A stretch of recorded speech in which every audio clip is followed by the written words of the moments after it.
Confession की कीमत का अंत वाकई आपको थका हुआ और परेशान कर देता है, क्योंकि हमेशा वही लोग नुकसान उठाते हैं जो बेहतर के हकदार होते हैं। जो इस शो में मोयून को एक साइकोपैथ के तौर पर दिखाया गया है, जो एक जोड़े को उसके सामने दर्द से तड़पते देखती है क्योंकि उसने उनके जश्न के खाने में जहर मिला दिया था। उसका बहाना था कि उन्होंने उसे ऐसा करने के लिए मजबूर किया और उसके साथ बदतमीजी की और उसे उनके लिए खाना बनाने को कहा। ये समझ में नहीं आता। जाहिर सी बात है कि यहाँ कुछ गहरा होने वाला है। नहीं, खैर असल में ये कहानी इसी के बारे में है। यह ताकत, पक्षपात, जजमेंट और बहनचारे के बारे में है। ये शो दो अलग अलग लेकिन किसी तरह से जुड़ी हुई हत्याओं की कहानी को कवर करता है। एक महिला के पति की मौत और इस जोड़े की मौत। कहानी असल में तब शुरू होती है जब मो यून कबूल करती है कि उसने यूनसू के पति कीट की हत्या की है, लेकिन जाहिर सी बात है कि वो बदले में कुछ चाहती है। मो यून क्या चाहती है, उसने जोड़े की हत्या क्यों की और अभियोजक यूनसू को हत्यारा साबित करने पर क्यों अड़ा है। स्पॉइलर चेतावनी के साथ चलिए द प्राइस ऑफ कन्फेशन के अंत को समझते हैं। केरे को किसने मारा? शो में एक नकाबपोश व्यक्ति है जो पूरे शो में दिखाई देता है। हालांकि हमने सोचा था कि ये नकाबपोश व्यक्ति शो के अधिकांश भाग के लिए, लेकिन अंत में हमें एहसास हुआ कि ये कोई और था। वास्तव में 3 नकाबपोश व्यक्ति हैं। यून निश्चित रूप से उनमें से एक है, लेकिन केवल उसके अस्पताल से भागने के बाद। उससे पहले यूनसू को यकीन है कि उसने अपने पति के स्टूडियो से बाहर आते हुए जिस व्यक्ति को देखा था वो चो सुयोन नाम की एक महिला थी। ये एक ऐसा किरदार है जिसका खुलासा शो के आखिरी 2 एपिसोड में ही होता है। अब हमने सोचा था कि किरे का यून की बहन के वीडियो से कुछ लेना देना हो सकता है, लेकिन ऐसा लगता है कि यून ने वास्तव में दिखावा किया कि उसने उसे मार डाला। ये वास्तव में एक झूठा कबूलनामा था। लेकिन दूसरी ओर प्रोफेसर और वकील यंग का वास्तव में कीड़े से उतना गहरा संबंध था जितना हम मानते हैं। पता चला कि उसने और उसकी पत्नी सुयान ने होंगो एजुकेशनल फाउंडेशन की एक प्रदर्शनी में एक खूबसूरत पेंटिंग दान की थी, लेकिन जब कीड़े से इस पेंटिंग के बारे में पूछा गया तो उसने कहा कि ये कलाकार के एक प्रशिक्षु से चुराई गई थी। प्रोफेसर होने के नाते यंग इस अपमानजनक अपमान को बर्दाश्त नहीं कर सके। उन्होंने कीड़े को ये साबित करने की कोशिश की कि वह गलत थे और ये साबित नहीं हुआ था कि ये साहित्यिक चोरी थी। इसके अलावा इससे वो फाउंडेशन की नजरों में खराब दिखते और उनकी विश्वसनीयता कम हो जाती, लेकिन केडे को इसकी परवाह नहीं थी। जब उनसे सवाल पूछा गया तो उन्होंने बस ईमानदार रहे। इसलिए जब यंग ने उन्हें परेशान करना शुरू किया तो केडे ने उनके कॉल को नजरअंदाज कर दिया और उन्हें दूर रहने के लिए कहा। जाहिर है यंग इस स्थिति से निराश थे और इसने उन्हें स्टूडियो जाने के लिए प्रेरित किया क्योंकि वो वास्तव में माफी चाहते थे।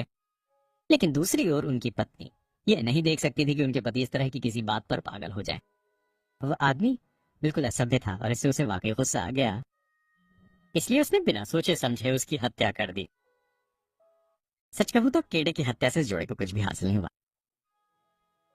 ये सिर्फ एक हिंसक और मानसिक रूप से मार करने वाला कृत्य था। सु यान को अपने किए पर कोई पछतावा नहीं है। वो न सिर्फ उस डरावनी रात को यूसु पर सिर झुकाकर मुस्कुराती है, बल्कि अभियोजक सामने भी मुस्कुराती है, जिससे उसे एहसास होता है कि उसने यूनु पर हर बात का दोष मटने की कितनी बड़ी गलती की है। केडे की मौत एक दुर्भाग्यपूर्ण घटना थी जिसने कई लोगों की जिंदगी बर्बाद कर दी।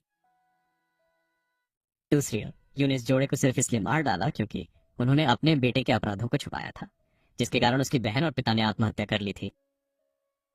लड़के ने सिर्फ उसकी बहन पर हमला ही नहीं किया, उसने ये भी दिखाया कि उसने ऐसा करने के लिए कहा था और उसके अपने परिवार को वीडियो भेजे थे। युंग ने साहुन को क्यों मारा? युंग को पता था कि यू और यूनू ने जेल में एक डील की थी। उसने सब कुछ एक साथ जोड़ा और उसे ये भी पता था अगर उसने सिहुन को मार डाला तो इसका दोष यूनू पर डाल सकता है और उसे हमेशा के लिए जेल में बंद कर सकता है। इससे ये भी लगेगा कि उसने अपने पति को मार डाला और जेल से बाहर निकलने के लिए यू के साथ सौदा किया। असली हत्यारे को छुड़ाने के लिए यूं खुद अपने पति को मारने का झूठा कबूलनामा करती है, लेकिन लड़के को नहीं। अंत तक जुंगन की योजना ये दिखाने की होती है कि उसने दोनों पुरुषों को मार डाला, लेकिन वो ये नहीं जानता कि यूं और यूं सू के बीच एक सच्चा बंधन है और यूं सू वास्तव में एक अच्छा इंसान है।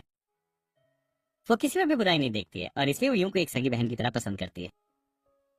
यूं सू के लिए यूं की जान मायने रखती है, इसलिए वह उसे गलत कारणों से जेल में नहीं देखना चाहती। वो ये भी जानती है कि मनोरोगी वाली बात सिर्फ एक नाटक है, इसलिए सौभाग्य से ये इनके लिए ये योजना काम नहीं करती है। लेकिन यूं उसे मार देता है, जिससे यूं को कुछ ऐसा करने से बचा लिया जाता है जो उसे उसकी बेटी से अलग कर देता और उसे हत्यारा बना देता।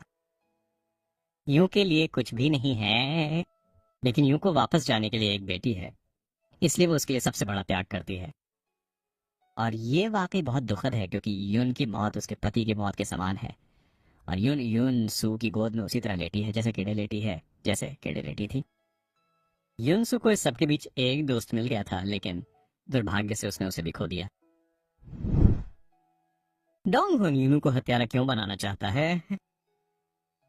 कन्फेशन की कीमत के अंत में अभियोजक डोंग हुन आखिरकार अपने पक्षपात को स्वीकार करता है और सुयान को बताता है कि न्याय के प्रति उसकी अंधी सोच के कारण ही उसे विश्वास हो गया था कि यूनू एक हत्यारा है। ये सिर्फ वो नहीं था, बल्कि मीडिया ने भी यह कहानी फैलाई कि यूनू जैसी एक निर्दोष महिला अपने पति को मार डालेगी क्योंकि वो उसके साथ पर्याप्त नहीं सोता था। यह सब न्याय से आता है। यूनू एक ऐसी महिला है जिसे कोरिया या आम जनता बोल्ड मानती है। उसकी शादी की पोशाक बहुत ज्यादा खुली हुई, वह बोल्ड लाल लिपस्टिक लगाती है और वह स्पष्ट रूप से यौन रूप से सक्रिय है। इसके अलावा पति और पत्नी दोनों के शरीर पर टैटू है और ये उन्हें समाज से बहुत अलग बनाता है, इसलिए जाहिर है कि उसने उसे मार डाला होगा। लेकिन आखिर में डोंग हुन को एहसास होता है कि वो कितना गलत था, क्योंकि उसने पूछताछ के दौरान यूनू पर आरोप लगाने की कोशिश की थी, जो सिर्फ इसलिए मुस्कुरा रही थी क्योंकि उसे लगा कि ऐसा करना अच्छा है।